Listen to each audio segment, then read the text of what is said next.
Story 1. A year and a half ago, I was leaving a very toxic and abusive relationship. I had a job and stable income, but wasn't planning on staying in the state I was in. I didn't want to sign a lease and root myself there for a year, especially since I was uncertain about future opportunities.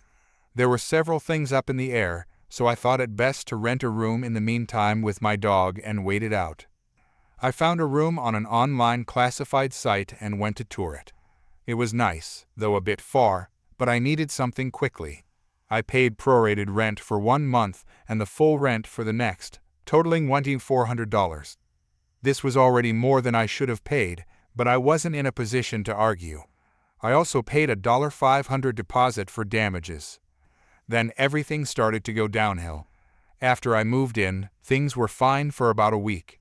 My roommate and I hung out, drank, enjoyed each other's company, and spent time with our dogs.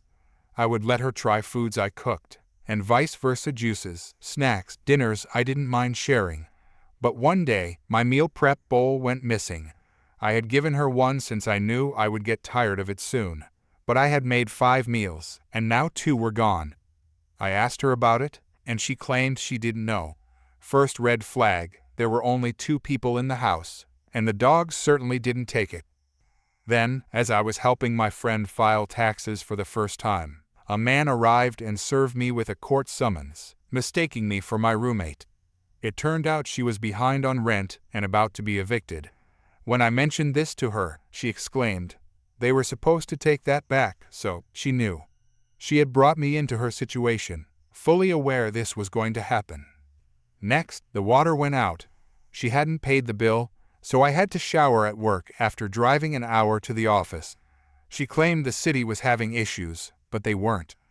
The internet went out to another unpaid bill, and she tried to get me to offer to pay for it since I needed it for work.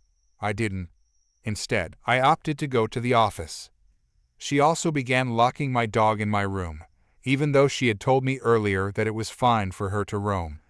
It was her home, so I respected her wishes, but she also broke the ceiling fan in my room, and the window was broken, so I couldn't open it. She kept the heat on, and my dog was baking in an 80-degree house.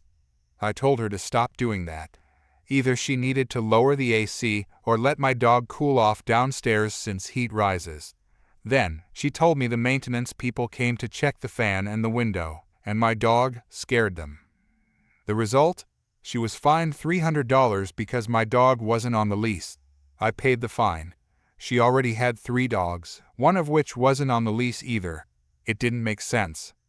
I started catching on that she was going to keep asking for more money. I asked for an amended lease to prove my dog was now on it. She got defensive and claimed I was accusing her of lying. I wasn't, but if the issue was resolved, why not provide the lease?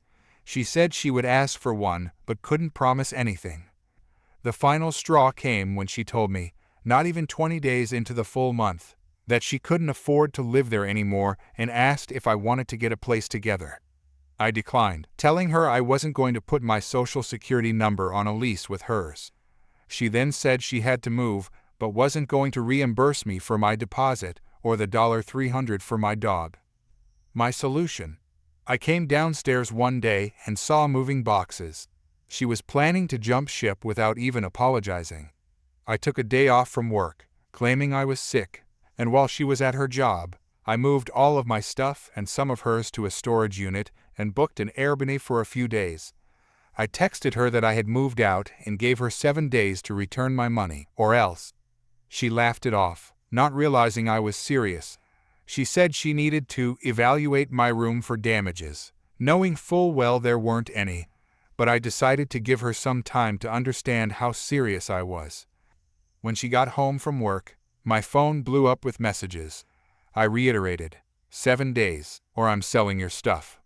She didn't pay, so I got my money back through other means, all but $22, which I was okay with. I sold everything. I had wasted my entire tax refund and more just to move, and she knew she wasn't in the right. I was pinching pennies by this point. She threatened to call the police, but we both knew that was an empty threat. I had spent only 20 days in a home for which I had paid a full month's rent. Never again. I've been on my own ever since. Story 2. This is a story about my Aunt Kay and how she tried to get me to drive and pay for her friends without informing me beforehand. This event took place around 2018. A relative had passed away, and my mom and I were going to attend the wake. We were in the Philippines, where wakes usually last 2-3 weeks. My mom went ahead first to help with the wake's arrangements, and I was scheduled to pick up an elderly relative, Nana. Nana and the deceased relative were sisters, but due to her mobility issues, traveling long distances was not an option for her. My vehicle was crucial in helping her get there, and from there, we planned to take a boat to the wake. The plan was simple. I would pick up some other relatives, then Aunt Kay, and finally Nana. The other relatives are not significant to the story, as they were mostly bystanders to what was about to unfold. After driving for about 5 hours, I was ready to pick up Aunt Kay. She sent me the location, and I ended up waiting there for about an hour. Although we were still on schedule, I was annoyed at being made to wait. Finally, she arrived, but not alone. Along with her were 8 other women, each carrying a backpack and a suitcase. Now, my car can seat 8 people, including the driver, with room for luggage in the back. However, before Kay arrived, I already had myself, 3 relatives, and their luggage in the car. I had made sure to leave enough space for Nana, as she requires a wheelchair and someone to assist her. I was stunned and asked Kay what she was thinking. She simply told me they were all ready to go. I just stared at her, debating whether my response should be verbal or something more physical. Kay then explained that she had told her friends she was going on a trip and casually asked if they wanted to join. They all agreed. I wasn't sure what else she had told them, but they apparently believed I would be paying for their fares and accommodations. They kept complimenting me on how generous I was. I was not pleased with Kay, especially since she was treating this trip as a fun vacation when it was supposed to be a somber family occasion. The passengers in the car were also unhappy with her, but they kept quiet. Not because they didn't want to get involved, but because Kay tends to turn into a loud, argumentative person when told she's wrong. I firmly told her off for expecting me to fund her friend's vacation and for disrespecting the purpose of our trip. Although there was a lot more I wanted to say or do, I decided to leave before I did something I'd regret. And then came the petty revenge. I calmly handed her enough money to cover a taxi and boat fare. Then I drove off. I had no issue paying for the family trip, but there was no way I was going to pay for people I didn't even know. I'm not someone who lets others take advantage of me. Kay did try to run after me, but she only managed a few steps before giving up. You might wonder why I gave her money at all. It's because I knew she would share a sob story in the family chat. So, when people asked me about it, I could truthfully say, I gave her money for the trip. And sure enough, when they asked her, they responded with, "Mustard gave you money, didn't he? So, what's the problem?" I picked up Nana, and when she asked where Kay was, I told her the entire story. Nana just shook her head and said she never liked that troublesome woman. When we arrived at the wake, my mom asked me what had happened. After I explained everything, she simply went back to playing cards. Kay showed up a week later, having had to beg my mom for money. She had given the cash I gave her to her friends as an apology, thinking I would return for her. She hadn't brought any other money with her and ended up paying for her friend's trip back home as well as giving them some extra as an apology. She waited for about an hour, hoping I would turn back. But when her sobbing and whining in the family chat got her nothing but scolding, she even sent a video of herself crying on the sidewalk. For the rest of the wake and funeral, and even days after, Kay kept giving me dirty looks and complained to anyone who would listen. Most people ignored her, so she drowned her frustration by drinking. Nana enjoyed herself, though, and shed a lot of tears. She's still alive today, despite being nearly 90, and aside from her mobility issues, she's in good health. To this day, Kay has never explained why she thought inviting 8 people without informing me was a good idea. Edit: Nana isn't my grandmother, but more like a great aunt. She dislikes Kay because Kay used to be a heavy drinker, to the point of blacking out. During a family reunion, Kay got so intoxicated that she started a fight with another relative. Nana, trying to calm Kay down, got caught up in the situation. Instead of listening, Kay attacked Nana. She had to be restrained by other relatives. To this day, Kay refuses to acknowledge what she did. Although she doesn't drink as much now, it's still a sore topic among the family. Story 3. Hey everyone, I have a funny entitled neighbor story that I've been waiting to post, and I think you all will like it. For background, my family moved to a quiet suburban town years ago to get away from the busy city we used to live in. Everyone in our neighborhood is either extroverted and loves socializing or quiet and keeps to themselves. My family fits the keeps to themselves category. We don't talk to our neighbors except for the few times a year that we would say hi to each other. Now, for this story, my parents have a next-door neighbor that has been there longer than my family has, and they never used to have problems until one day the lady of the house, let's call her Karen, just started having issues. Now we don't know what caused the switch from calm to Karen, but we think it was due to my brother having his friends park outside of our houses and them accidentally blocking her mailbox at night one time. Just a theory, but that's all we have. Karen, since the day she snapped, has caused nothing but arguments between her and my family countless times, calling the cops on us, for example, like blocking her mailbox on Sundays. The cars wouldn't be close to her mailbox at all. And did I mention that it was Sundays? Like we have told her that mail doesn't come on Sundays, and that even if it did, we weren't blocking it to the point that the mailman couldn't give her the mail. When the cops would show up, they would tell her to leave us alone, that the cars were in fact not blocking her mailbox, and to stop calling about stuff that can be handled neighborly. The cops even warned her that if she called about an issue like the one she called in the past, they will give her a ticket. So since she couldn't call the cops on us anymore, her next move was to park her son's car, who at the time was freeloading off of them all the time in that specific spot so that we couldn't. Not a big deal, just a bit annoying that she couldn't be civil. So for this story, let me tell you who was all there.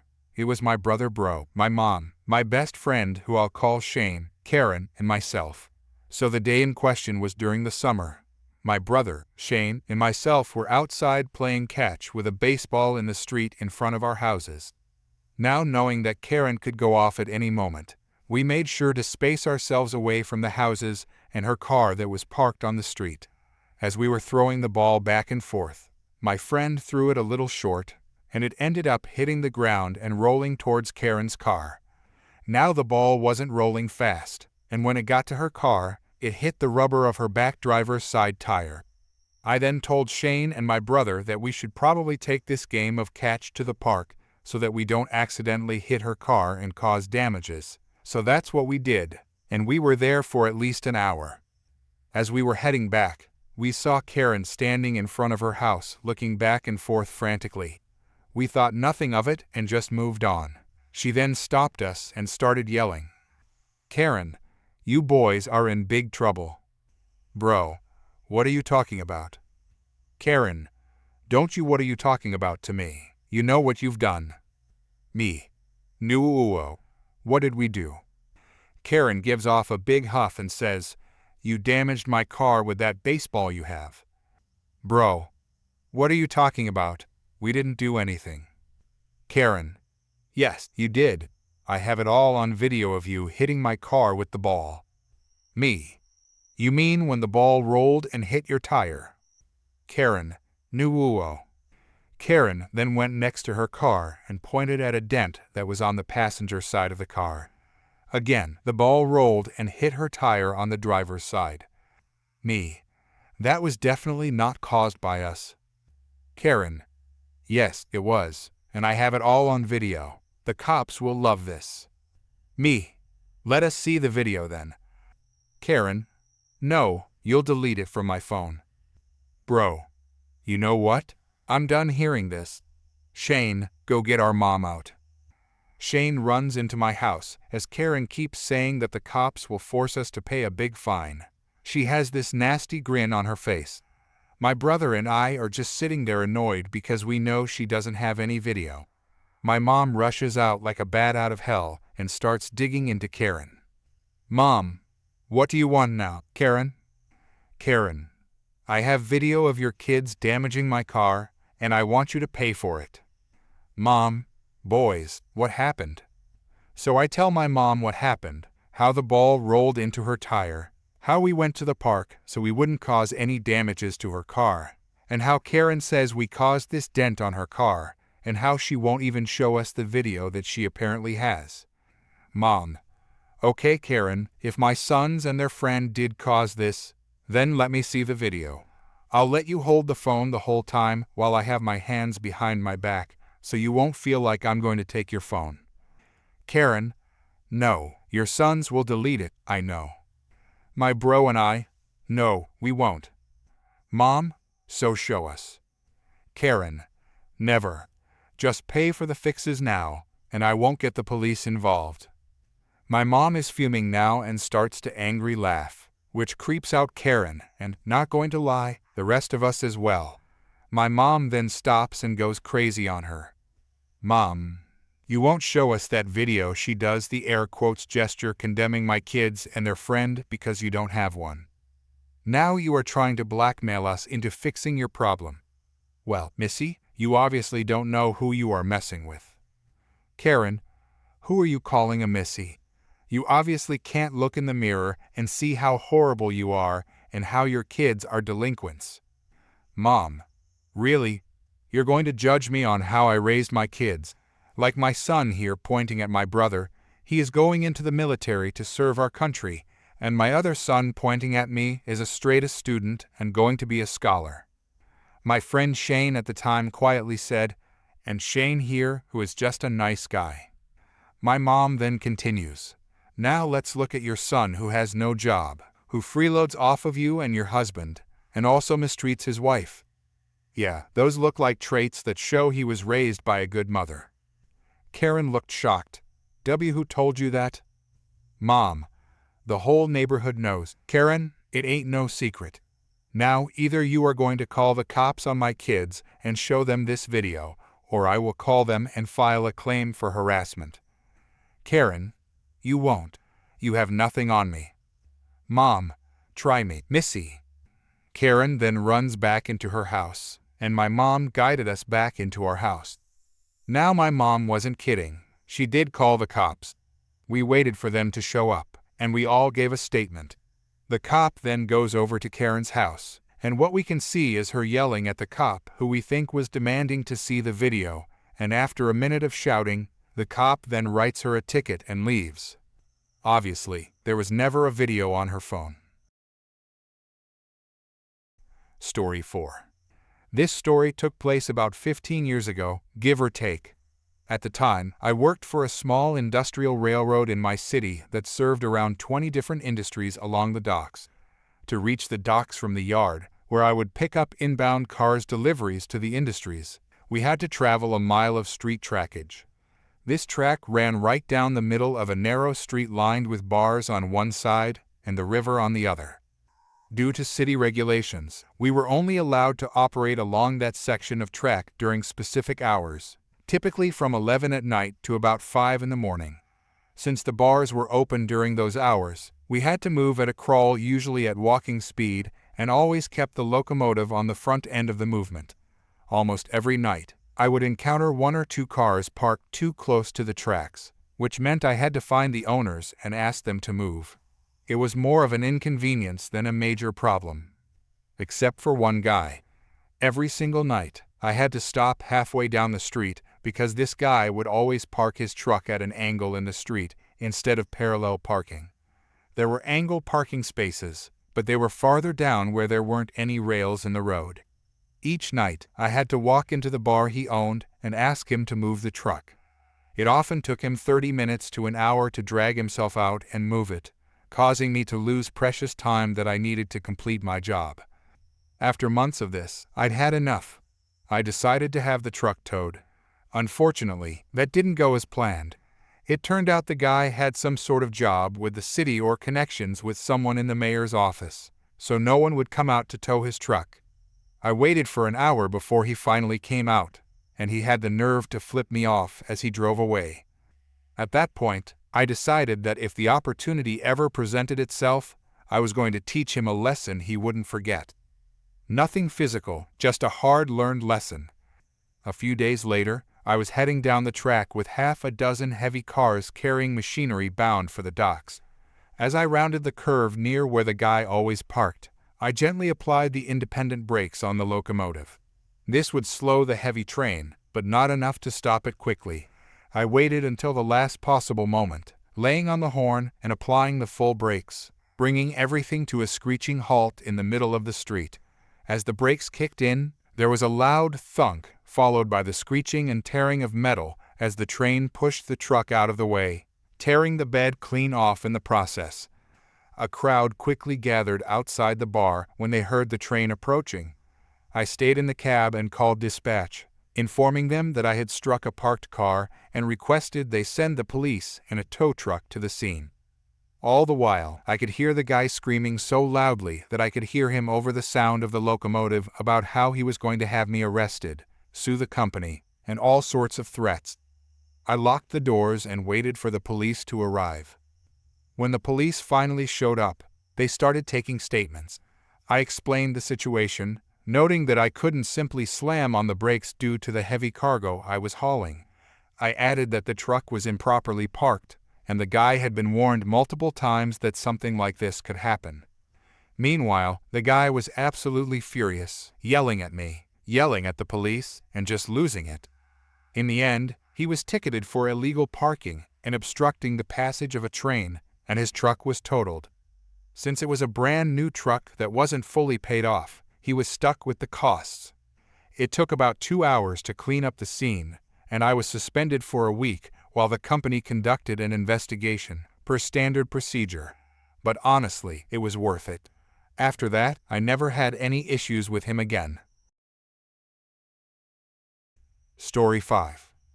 I never thought I'd be the one telling a story about petty revenge, but here I am. It all started with my mortgage payments.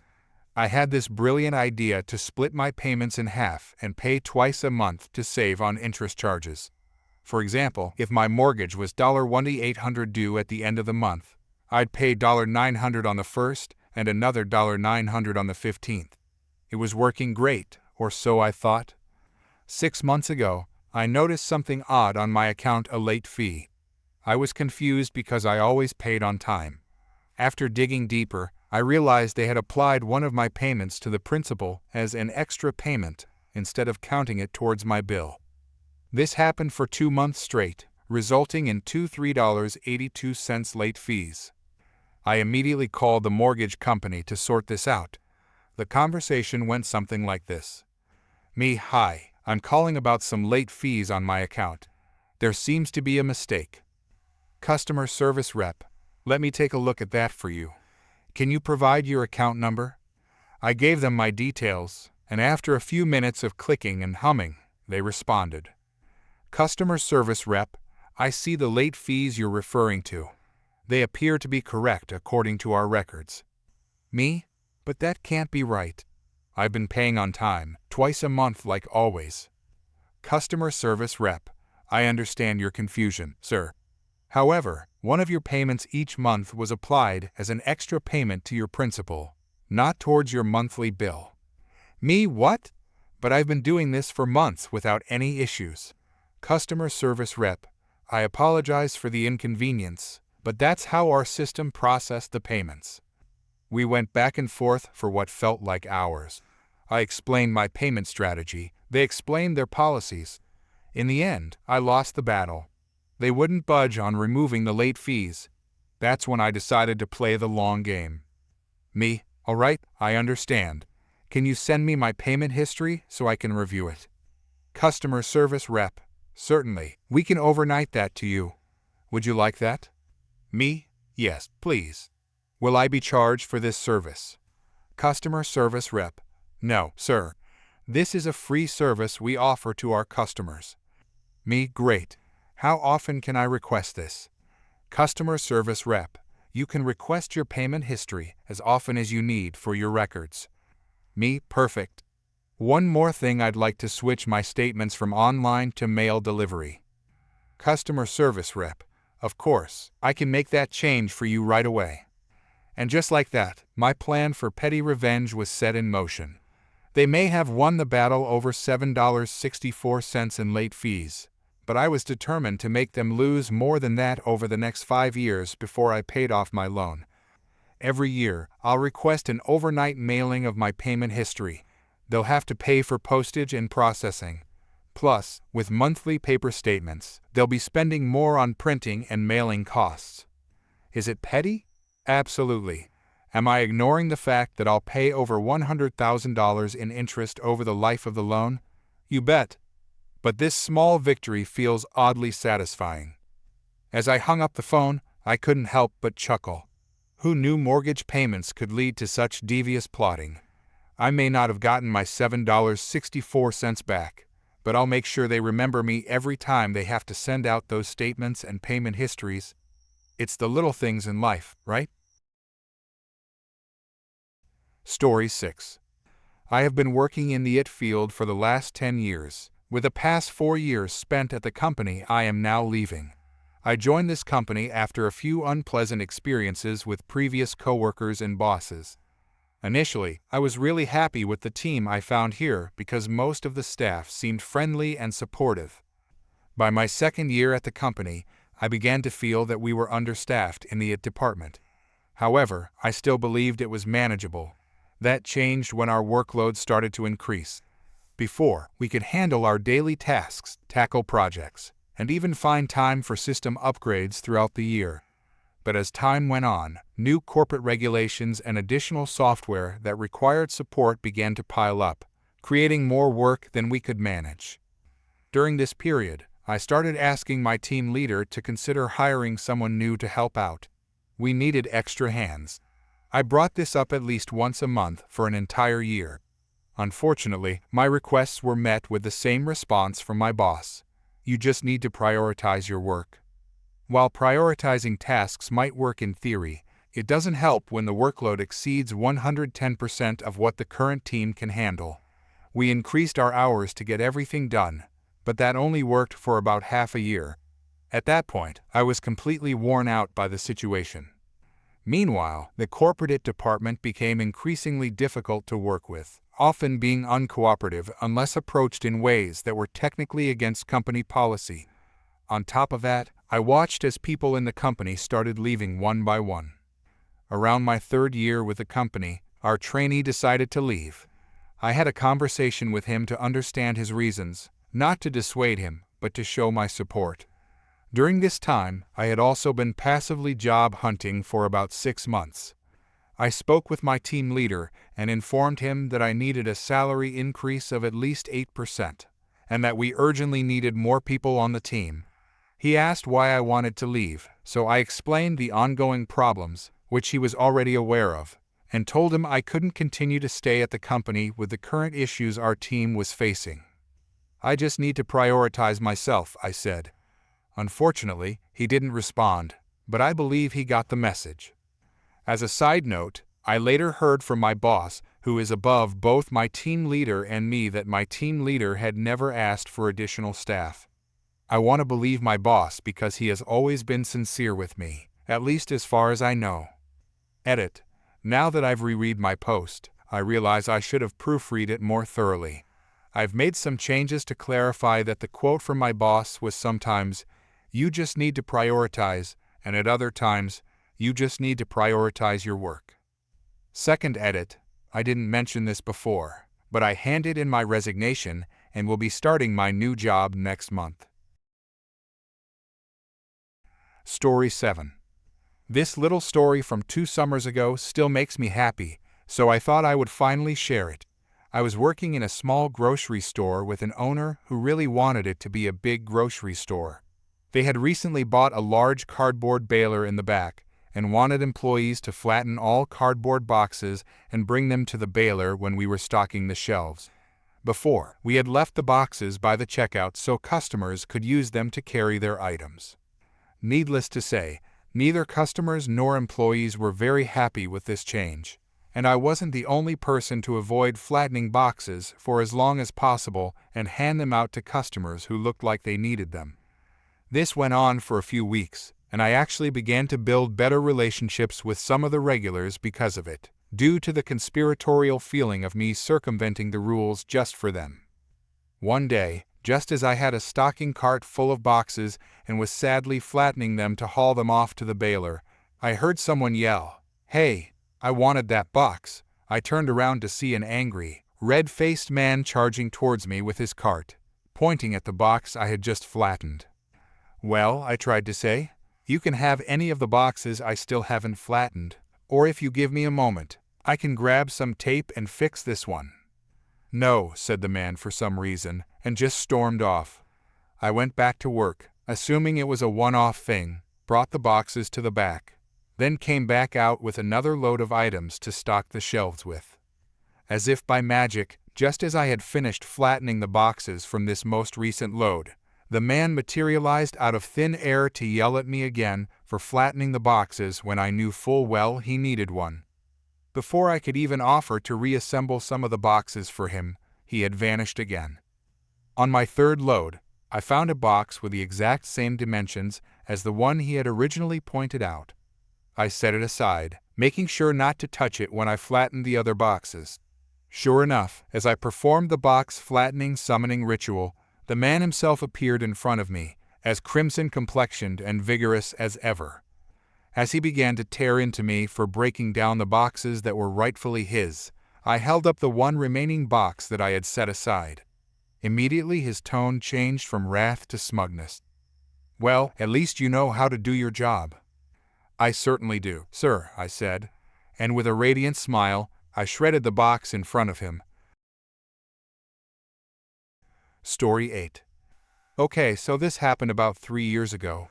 I was working for a cleaning company in governmental buildings, and FYI, this is a manager that I and plenty of other people had issues with.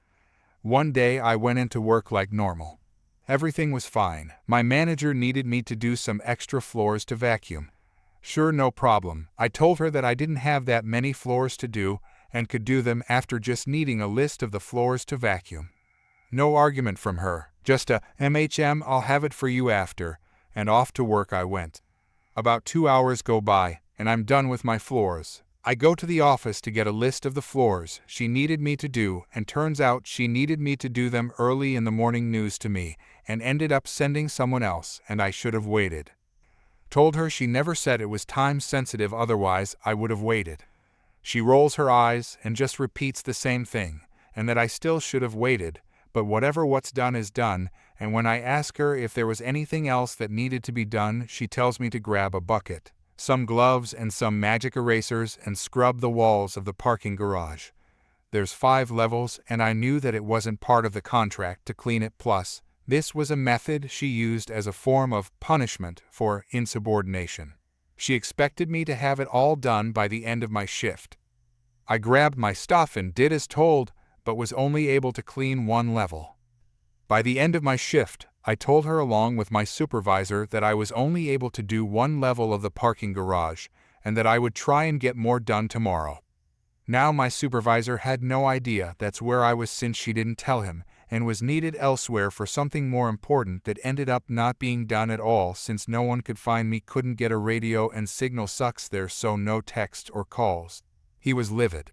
He asked everyone to leave, and then the very loud argument started. "Why would you send her there? It's not even part of our contract.